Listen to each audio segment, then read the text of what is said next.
I'm Clara 30, female, and he cheated, lied, and smiled through it all, so I smiled back, then meticulously burned his double life down. It's a harsh truth that now defines a significant part of my past, but for years, I was blissfully unaware. Living in a meticulously constructed illusion. Daniel was his name, 32, a marketing executive who seemed to embody everything I wanted in a partner: charming, ambitious, devoted. We talked about marriage, about buying a house, about the kind of quiet, happy life we'd build together. He was my rock, my confidant, my future. Or so I thought. Looking back, the signs were there, subtle whispers of discord that I, in my trusting love, chose to ignore. Daniel often had to work late, sometimes staying overnight in a hotel for client meetings in other cities. He always had a plausible explanation, a perfectly crafted narrative that I swallowed whole. I remember one Christmas. He told me he had to fly across the country for an urgent pitch, meaning he'd miss our traditional family dinner. He sent me a thoughtful gift, a personalized necklace, along with a heartfelt apology text. I felt bad for him, working so hard during the holidays. Now, I know he was likely celebrating with Sarah, his other life. Another instance that pricks at my memory involved his phone. It was always locked, always face down. He'd never leave it unattended. Once, he accidentally left it on the kitchen counter while he stepped out to grab groceries. My curiosity, a fleeting, innocent thing, prompted me to reach for it, to perhaps quickly check a weather app. Before my fingers even touched the screen, he burst back through the door, a strange, panicked look in his eyes. "Forgot my wallet," he exclaimed, snatching the phone with unusual haste. He then casually locked it in his briefcase, a new habit I'd noticed. I brushed it off as him being protective of work information, a sign of his professionalism. The third, and perhaps most glaring, red flag was his sudden aversion to meeting my extended family. For months, I'd tried to arrange a weekend trip to visit my aunt and uncle in a neighboring state, pitching it as a fun getaway. Daniel always had an excuse, a tight deadline, a sudden flu, a prior commitment with his team. He was always enthusiastic about my immediate family, but any mention of distant relatives or a trip that would take him out of our usual city radius made him visibly uncomfortable. I chalked it up to him being busy, or perhaps a little introverted, around new people. His smile never faltered, his words were always reassuring, and I, foolishly, believed every single one. The double life was perfectly hidden, meticulously maintained, right under my unsuspecting nose. The illusion of our perfect future continued to build, layer upon meticulous layer. Daniel started talking more seriously about marriage, even bringing home a brochure for a charming little bed and breakfast that specialized in intimate weddings. My heart soared. He suggested we start looking at apartments with an extra room for a future nursery, and I eagerly scoured listings online. His words were always sweet, his actions seemingly devoted, and I was utterly convinced he was as committed as I was. Yet, the inconsistencies, once subtle, began to nag at me with more persistence. He had 2 different email accounts for work, one for clients and one for internal team communication. He was always careful about which one he used. His stories about his weekends away started to have minor discrepancies, a name dropped once, then corrected, a detail about a hotel that didn't quite match his usual description. When I'd gently question him, he'd laugh it off, attributing it to stress or my adorable overthinking. His smile was always disarming, making me feel foolish for even asking. One evening, while Daniel was in the shower, his phone, usually glued to his side, vibrated on the bedside table with a text message. It was a prearranged alert for something, I assumed. But my eyes caught a glimpse of the sender, an unknown number, and the beginning of a message: "Can't wait for our trip next month, my love. Sarah." My blood ran cold. Sarah? He had no friend named Sarah. My mind immediately raced through possibilities: a client?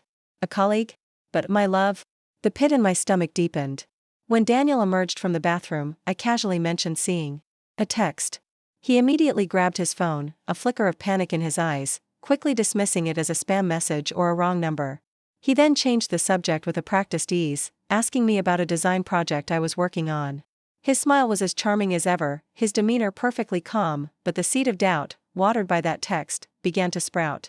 I started paying closer attention, not just to what he said, but to what he didn't say, and to the small, almost imperceptible shifts in his routine.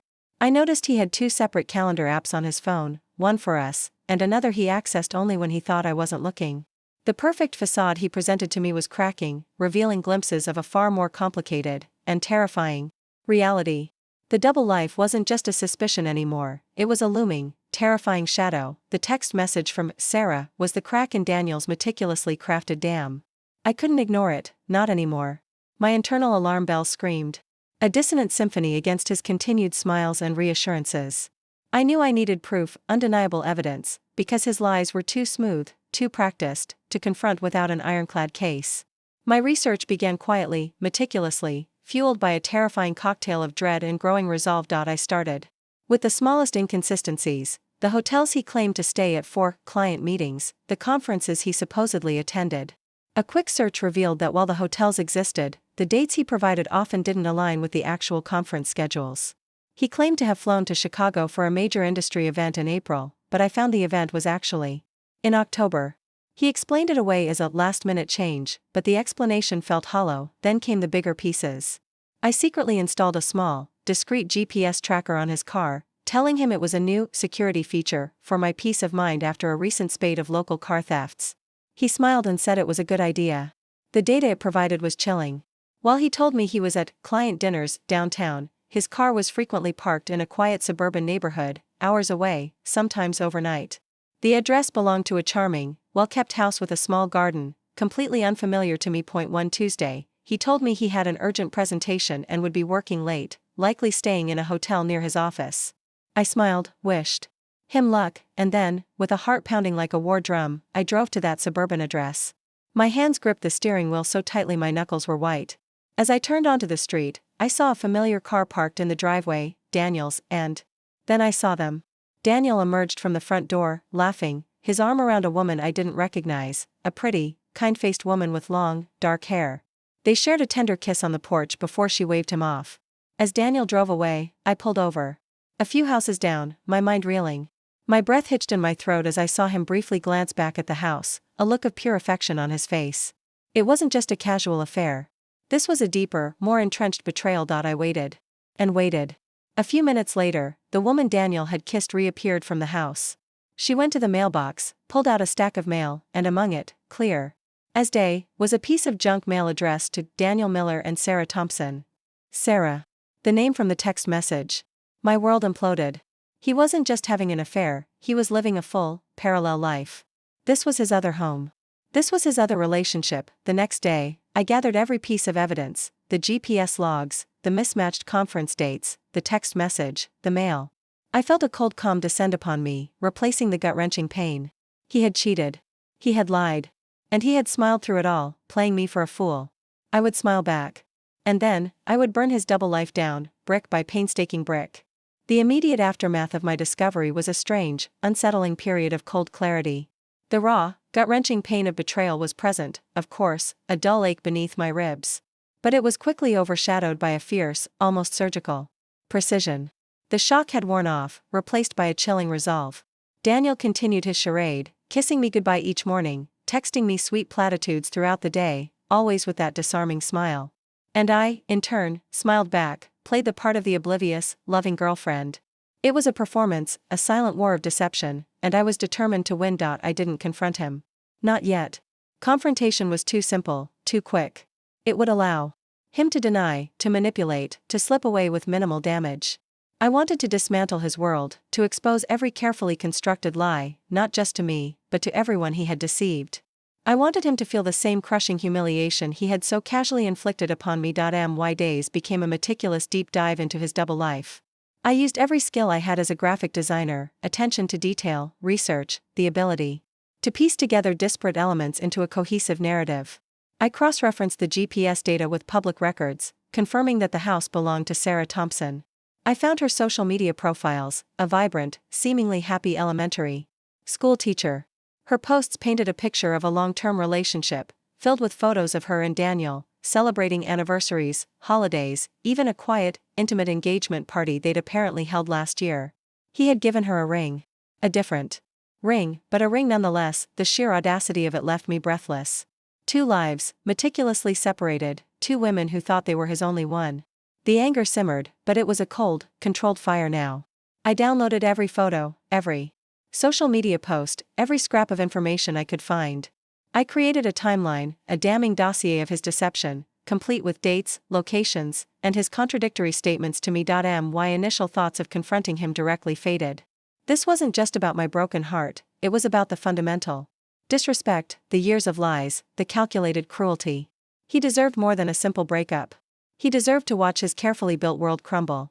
I knew I had to expose him not just to Sarah, but to their mutual friends, his family, and his professional circle. His charming smile wouldn't save him this time. I was going to burn his double life down, and he wouldn't even see the flames. Until it was too late, the meticulous collection of evidence was complete. I had a comprehensive dossier, photos of Daniel and Sarah together from her social media, screenshots of his lies to me compared to his actual whereabouts, thanks to the GPS tracker, a timeline of his 2 parallel relationships, and even a discreetly obtained copy of a save-the-date card for a wedding between Daniel and Sarah, hidden in a drawer in his office that I accessed when he was working late. The date on it was just 3 months away. He was planning to marry her while still living with me and talking about our future. The sheer audacity was staggering. My first target for the unveiling was Sarah. I knew confronting her directly could be volatile, so I chose a more controlled approach. I created an anonymous email account, crafted a carefully worded message, and attached a selection of the most undeniable photos: Daniel kissing Sarah on the porch, them celebrating a holiday, the save the date card. I wrote, "I believe you deserve to know the truth about Daniel. He is leading a double life. The woman in these photos is my name, and she thought she was his only partner. Please, verify this for yourself." I included enough detail to be credible, but not so much as to overwhelm her. The email was sent. The next day, my phone rang. It was Sarah. Her voice was shaking, a mixture of disbelief, pain, and a raw fury I instantly recognized. She demanded to know who I was. I calmly introduced myself, telling her my story, providing the dates, the specific lies Daniel had told me that mirrored his activities with her. She listened, a stunned silence on her end, then a broken sob. He proposed to me last year," she whispered. "We're planning our wedding." I told her I knew, and offered to meet, to show her everything. We met at a neutral coffee shop. Sarah arrived, pale and tear-stained, clutching a printout of my email. I laid out the full extent of the evidence: the GPS logs, the dual calendars, the conflicting stories, that save the date, from her drawer. Her disbelief slowly turned into a profound, chilling anger. She saw the truth, undeniable and devastating. "He even used the same excuses," she murmured: "the urgent client meetings, the late-night work trips." The irony was a cruel twist of the knife for both of us.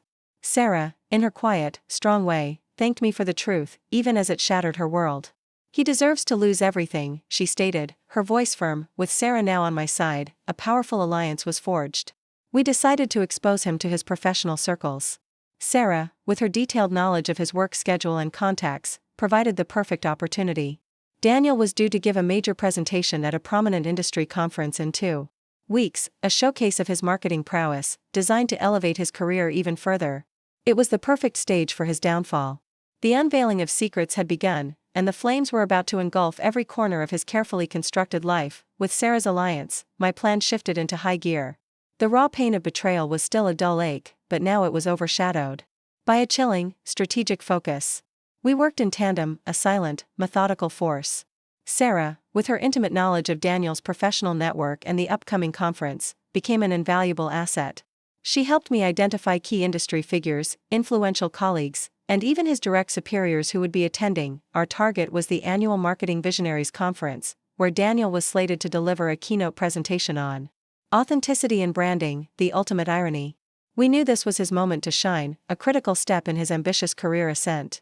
My goal wasn't just to expose his lies to a few people, it was to publicly dismantle his carefully cultivated image, to ensure his professional reputation was utterly destroyed. I created a new, anonymous website, a sleek, minimalist platform titled The Illusionist's Playbook. On it, I meticulously uploaded every piece of evidence: the comparative timelines of his 2 lives, the GPS logs, the social media screenshots of him and Sarah, excerpts from the save the date, and my own correspondence with him detailing his lies, even a voice recording I had secretly made of him making a false excuse for one of his business trips. The site was designed to be undeniable, visually compelling, and easy to navigate. I made sure to blur Sarah's face in the initial public photos to protect her privacy, focusing solely on Daniel's deceit. On the morning of Daniel's keynote, Sarah and I, dressed discreetly, arrived early at the conference venue. We placed small, elegant cards with the website's URL on every seat in the main auditorium, tucked into conference programs, and even left a stack at the registration desk. The message on the card was simple: unmasking the authenticity in branding. Speaker. Visit, website URL. We then retreated to the back of the hall, ready to witness the spectacle. As Daniel walked onto the stage, his usual charming smile plastered on his face, a hush fell over the audience. He began his speech, confidently espousing the virtues of honesty and transparency in business. It was almost unbearable to watch his hypocrisy unfold. Then, as he launched into his first major point, a few audience members began to murmur, pulling out their phones, whispers rippling through the crowd. Someone gasped. Someone else let out a low whistle of disbelief. Their attention wasn't on Daniel. It was on their phones, on the website I had created. The strategically placed cards had worked. As the murmurs grew louder, Daniel's smile faltered. He looked confused, then annoyed, his eyes scanning the agitated crowd. His supervisor, seated in the front row, picked up a card, glanced at his phone, and his face went ashen. Daniel tried to continue, but his voice began to crack. He saw people pointing, whispering, some openly scrolling through the evidence on their devices. The atmosphere in the room turned from curious to hostile. A prominent journalist in the third row stood up, holding up her phone, a look of shocked realization on her face. "Mr. Hayes," she called out, her voice cutting through the rising din, "are these allegations true? Are you living a double life, engaged to 2 women?" Daniel froze, his face losing all color. His carefully constructed smile vanished, replaced by a mask of horror and disbelief. He looked utterly defeated, exposed, and vulnerable. The mic in his hand trembled. He stammered, tried to deny, but his words were drowned out by the growing shouts and accusations from the audience. His supervisor rushed the stage, pulling him away from the podium. The conference security swiftly moved in, not to escort him out, but to manage the growing chaos. His double life, the carefully crafted illusion, had just been burned down in front of his entire professional world. He cheated, he lied, he smiled. But now, he was left with nothing but the wreckage of his own making, his reputation in tatters, his career irrevocably destroyed.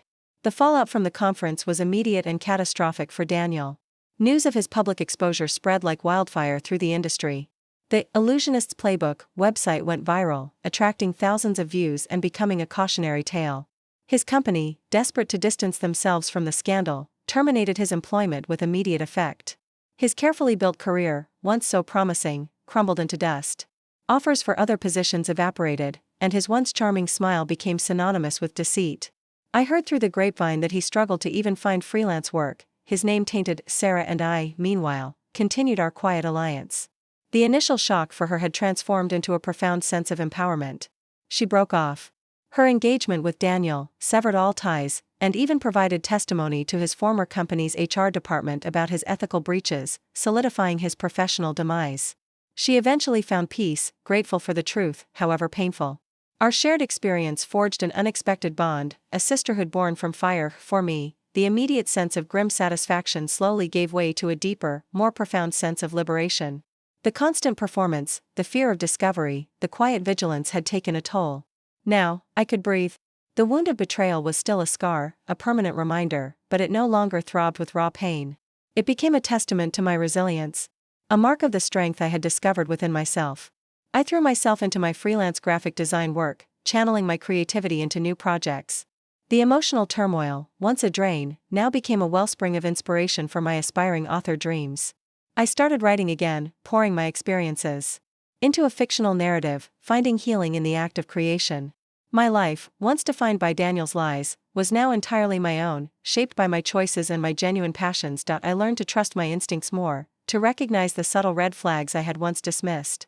I learned that true strength wasn't in holding on to a false narrative, but in having the courage to dismantle it, no matter how painful. Daniel had cheated, lied, and smiled through it all, believing he was untouchable. I smiled back, and then, I systematically, painstakingly, burned his double life down. He was left with the ashes, and I walked away, unburdened, stronger, and truly free. To anyone out there who has been deceived, who has felt the sting of a hidden betrayal, remember this: your pain is valid, but your power is greater. Don't let their lies define your worth. You have the strength within you to uncover the truth, to reclaim your life, and to build something beautiful from the wreckage. It's a difficult path, but the peace and empowerment that come from burning down the illusion and stepping into your truth are worth every single flame. After listening to today's story, perhaps it has raised some new questions in your mind. Every day on Reddit, new experiences and moments create fresh stories. We are all human. If you enjoyed this story, feel free to share it. Thank you for your time, and don't forget to keep an eye out for more stories coming soon.